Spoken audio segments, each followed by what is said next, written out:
যোৱাকালি মই আছিলোঁ গোৱালপাৰাত, তাৰ আগদিনা আছিলোঁ মানকাছাৰত, তাৰ আগদিনা আছিলোঁ বৰপেটাত, তাৰ আগদিনা আছিলোঁ নগাঁৱত, তাৰপিছত আছিলোঁ মৰিগাঁৱত। আপোনালোকে যদি আমাকো ফ'ল' কৰিছে, প্ৰত্যেকটো ঠাইত নধৰা মানুহ হৈছে। কেইদিনমানৰ আগত কংগ্ৰেছৰ মিটিঙত ইমান মানুহ নাহে। আজি ডিব্ৰুগড়ত আমি নিজৰ BLA সকলৰ মিটিং পাতিছিলোঁ। আপোনালোকে খবৰ লওক, শিলডল ভাঙি মানুহ ওলাই আহিছে, বিশেষকৈ চাহ বাগিচাৰ মানুহ ওলাই আহিছে, 6 জনগোষ্ঠীৰ মানুহ ওলাই আহিছে, যিসকলক জনজাতি দিম বুলি কৈ হিমন্ত বিশ্ব শৰ্মা ডাঙৰীয়াই ঠগালে। 6 জনগোষ্ঠীক জনজাতি নিদিয়ে, কাৰণ এই 6 জনগোষ্ঠীক জনজাতি দিয়াৰ লগে লগেই অসমৰ মূল পপুলেশ্যনৰ 51% আপোনাৰ জনজাতি হ'ব, আৰু তেতিয়া যি দলেই চৰকাৰ নকৰক কিয় মুখ্যমন্ত্ৰী জনজাতি হ'ব। তেওঁ যে মোক ক'ব আপোনাৰ গোটেইকেইটা প্ৰশ্নৰ উত্তৰ দিম, আমাক খালি মাজতে আপোনালোকে নধৰিব। আমি কৈছোঁ যে হিমন্ত বিশ্ব শৰ্মা ডাঙৰীয়া যদি সঁচাকৈ জনজাতি বিৰোধী নহয়, থলুৱা লোকক ভাল পায়, তেওঁ এজন 6 জনগোষ্ঠীক জনজাতিকৰণ কৰাত আগভাগ লৈ জনজাতিকৰণ কৰক, আৰু কওক যে এতিয়া যিহেতু 51% আপোনাৰ জনজাতি হৈ গ'ল, গতিকে আমি এজন মুখ্যমন্ত্ৰী যি দলৰে হওক কিয় আমি জনজাতি কৰিব লাগে, মই মুখ্যমন্ত্ৰীৰ পৰা পদত্যাগ কৰিলোঁ, সেইটো নকয়। সময়ত বদৰুদ্দিন আজমলৰ পিঠিত উঠিও বুকুচাত উঠিও তেওঁ চিফ মিনিষ্টাৰ হৈ থাকিব, সময়ে ক'ব। এতিয়া আহিল BTRৰ কথা। BTRত আপোনালোকে চাওক, যেতিয়া আমাৰ এই BJPৰ সংখ্যাগৰিষ্ঠতা নাছিল, 60টা ছিট পাইছিল, সেই সময়ত প্ৰমোদ বড়োক প্ৰয়োজন আছিল। প্ৰমোদ বড়োৰ লগত তেওঁ মিতিৰালি কৰি এতিয়া বৈতৰণি পাৰ হ'ল। এতিয়া অকণমান তেওঁ সুস্থিৰ দেখি তেওঁ এতিয়া বড়ো জাতিৰ মাজতো ভাগ কৰিব বিচাৰিলে। এতিয়া তেওঁলোকে এলায়েন্সটো ভংগ কৰিলে, আৰু এলায়েন্সটো ভংগ কৰি তেওঁলোকৰ বড়োৰ মাজত ভাগ কৰি তেওঁ বৈতৰণি ভাল হ'ব খুজিছে। সেইকাৰণে আপোনাৰ BTRত BTCত আজি আপোনালোকে দেখিছে বড়ো অবড়ো সকলো লোকে হিমন্ত বিশ্ব শৰ্মাৰ বিৰোধী। কেৱল মানুহে ভাবি আছে যে কোনদিনা অসমৰ নিৰ্বাচন ঘোষণা হয়, কোনদিনা আমি ৰাজপথলৈ নামি তেওঁৰ বিৰুদ্ধে সোচ্চাৰ হওঁ। 3000 বিঘা মাটি ডিমা হাছাওৰ আপোনাৰ আদানীক দি দিলে।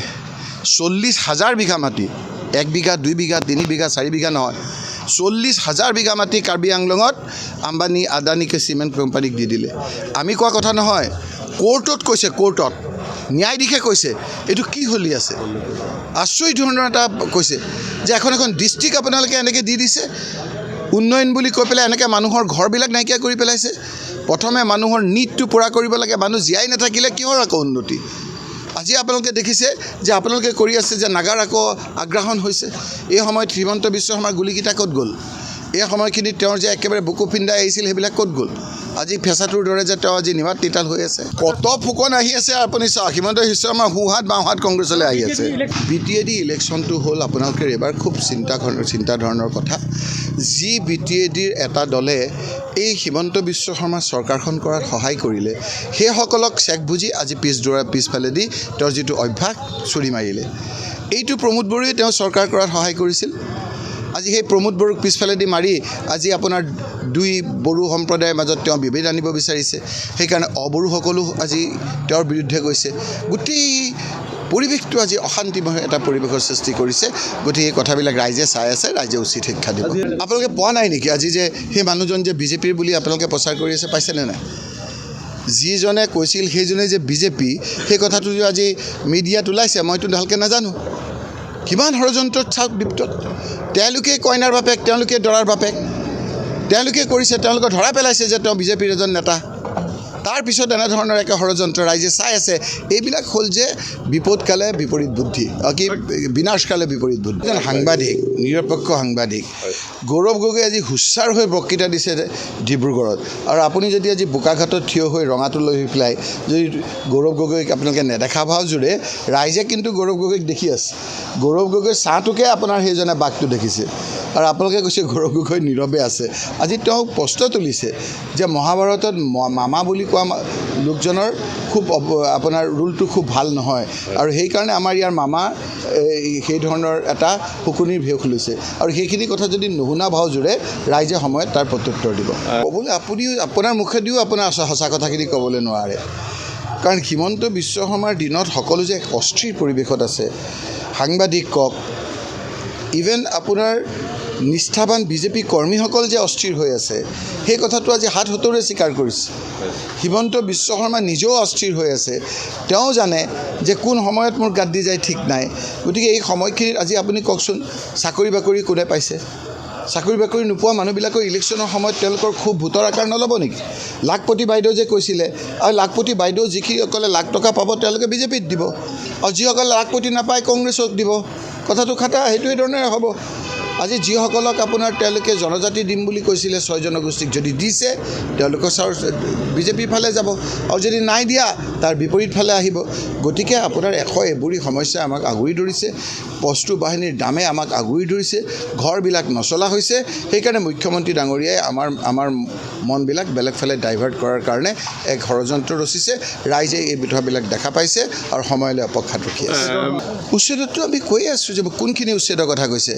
আপোনাৰ ডিমা হাছাওৰখিনি 30,000 বিঘা আদানীক দি দিলে। ডিমা হাছাও 40,000 বিঘা মাটি কাৰ্বি আংলঙত দি দিলে। বিভিন্ন ঠাইত লখিমপুৰৰ কথা কওক, বিভিন্ন ঠাইত আজি তেওঁ আদানীটো নহয়েই, আদানী বুলি এনেই কওঁ, আদানীৰ পিতেকক দেখিলে তেওঁ অস্থিৰ হৈ যায়। গতিকে এই কথাবিলাক আজি ধৰা পেলাইছে, ৰাইজৰ চকুত ধৰিছে। এইকাৰণে ধৰিছে যে তেওঁ যিবিলাক ইলেকশ্যনৰ সময়ত কথা দিছিল সেইবিলাক কাৰ্যত পৰিণত কৰিব পৰা নাই। সেইকাৰণে মানুহৰ মন অন্যফালে ঢাল খুৱাবৰ কাৰণে এইবিলাক যে কৰি আছে ৰাইজে দেখি আছে। সময়ত ক'ব 6 জনগোষ্ঠীৰ মানুহে ক'ব যে আমাক ঠগালে, আমি আপোনাৰ লগত নাই। দেৱদুৱাসকলে ক'ব যে আমাক চাকৰি বাকৰি দিয়া নাই, আমি আপোনালোকৰ লগত নাই।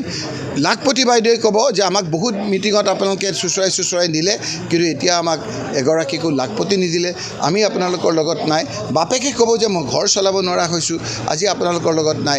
মাকে ক'ব মোৰ ঘৰখন অন্ধকাৰ, মোৰ ল'ৰা ছোৱালীৰ অন্ধকাৰ দেখিছে, আপোনালোকৰ লগত নাই।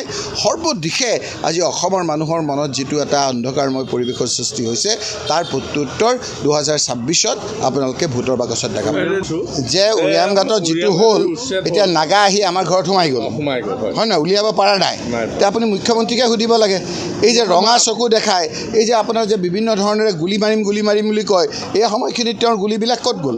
এই সময়খিনিত তেওঁ বাঘ হৈ যে জঁপিয়াম বুলি কৈছিল সেই কথাবিলাক ক'ত গ'ল? এতিয়া তেওঁ একেবাৰে ফেঁচাটোৰ দৰে আজি মৌন হৈ আছে।